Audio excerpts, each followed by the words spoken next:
Hey, I've got a question for you today on Daily Hope. What do you think God could do through your obedience?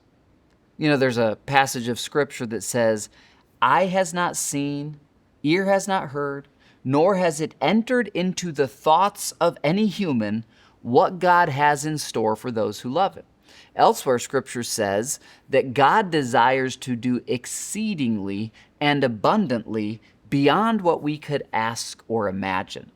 I wonder when King David was retiring as an old man, and he said, "God, I've tithed my whole life, but now all my gold and silver, I'm going to give it all to the building of the temple. Would you bless my son Solomon with strength to build the temple for you?" David knew that that was an act of obedience, but he probably never imagined the day when Mary and Joseph would walk up the steps of that very temple that his gold and silver built, holding the Messiah in their arms, dedicating him to the Lord, and setting into motion the redemption of all humankind, the salvation of hundreds of millions, billions of people across centuries and millennia. He couldn't have imagined it, but he obeyed his way into it. Now, I want to encourage you, if you're one of the people who actually took my challenge these last 3 days, to write out day 1, "Lord, what are my desires for my life?" Day 2, "God, what have you entrusted to me?" I'm going to make an inventory. Day 3, "God, what are the needs of your people?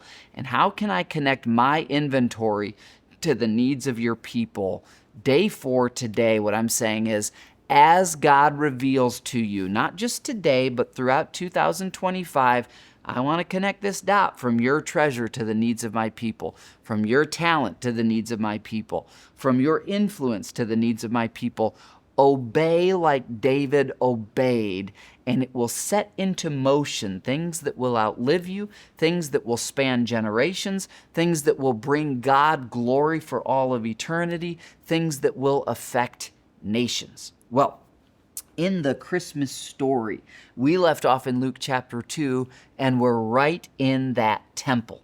Now, we're told here that Jesus' parents, verse 33, were amazed at what Simeon, this prophet who's holding the baby and prophesying over him, said about him.